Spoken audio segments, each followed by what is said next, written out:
like the way their data is going to because other feeds that we have checked, they don't go to the 21 to 30 hosts in Oxmoor Silas. This is going to all the hosts.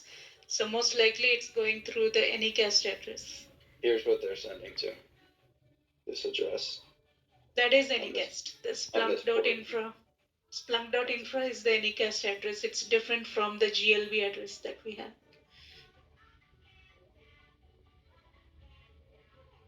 So do we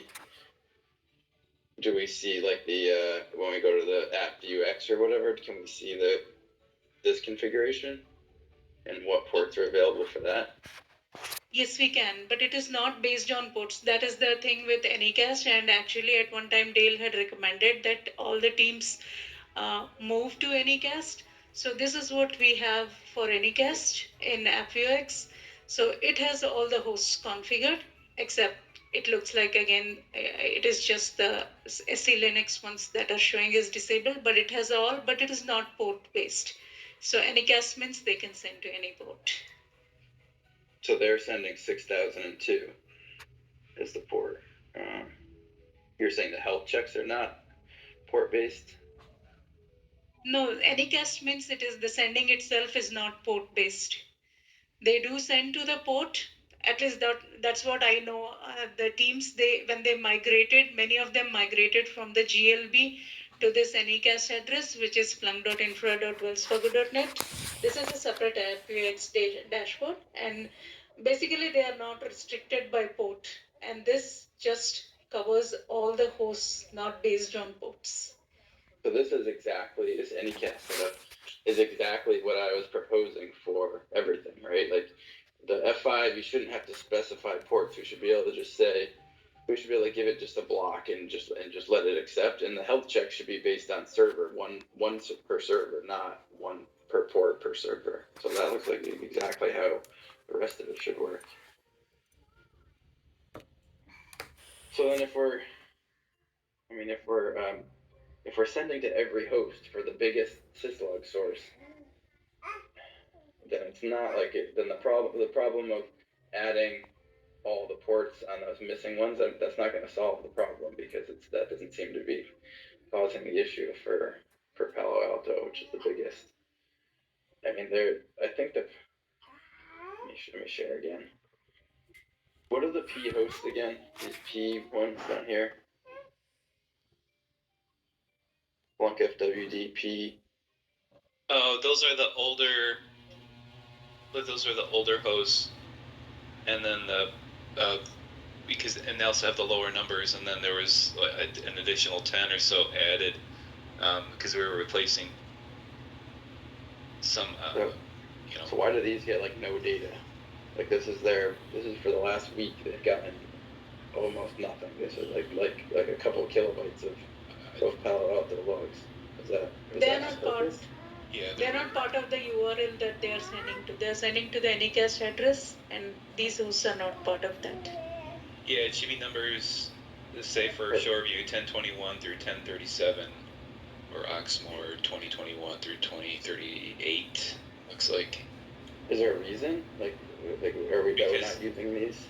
Yeah, because those should have been decommissioned because of the aging hosts, aging OS, aging hosts. So that's why these additional ones got added.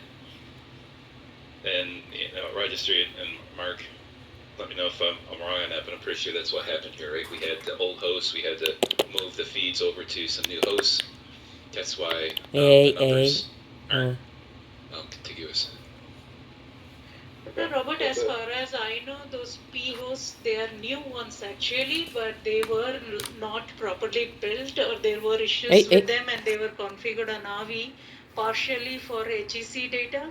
It was supposed to be specially only for PCF. They were creating a separate HEC WIP, and I don't know further details. There was a discussion that there will be decommissioning of some of the hosts, but these are actually the newer ones, the P hosts.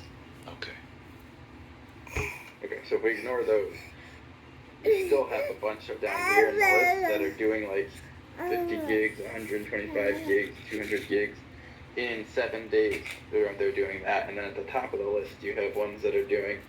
This guy's doing 12 terabytes in 7 days. So the main issue, at least with Palo Alto, seems to be that like the F5 is not spreading the load, so they're getting stuck on one or a couple syslog servers, and they're just over.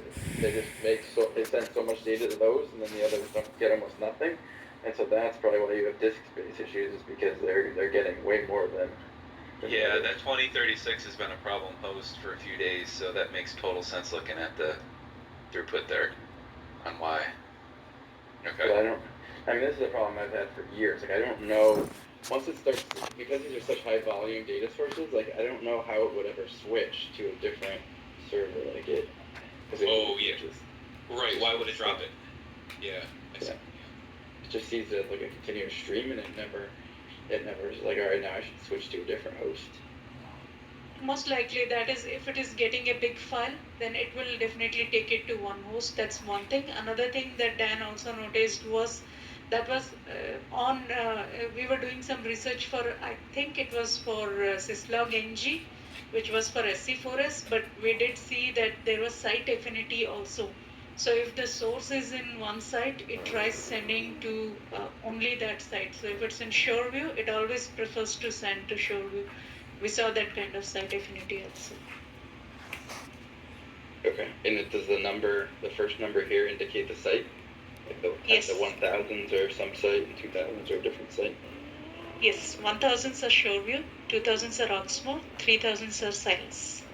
Okay. But even within that site, with all the 2000s, you get some that have 500 gigs, others that have 7 terabytes or something like that. So I don't know if we need a conversation with the. So is this F5 or is this Avi for this setup?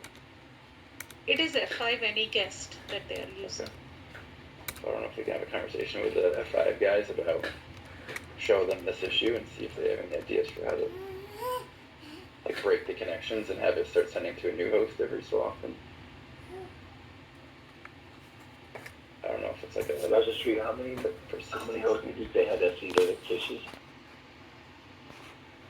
I listed 6, I think 5 or 6 for testing, and all of them had it. I can give the incident ticket number, but mostly it was all the ones that are showing in red.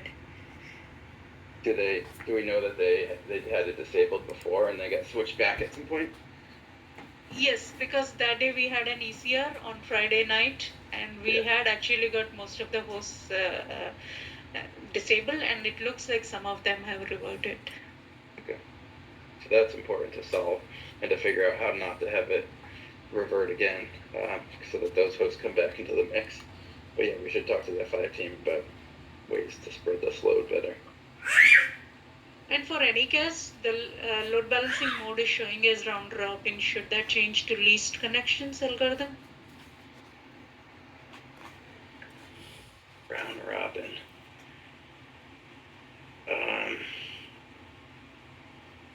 So round robin, it just goes through, right? It just goes to the next one, It doesn't care if there's already 100 connections to one server. It'll still put new traffic at it. I think so. Are those the only two options? Is it just least connections or round robin, or is there some other?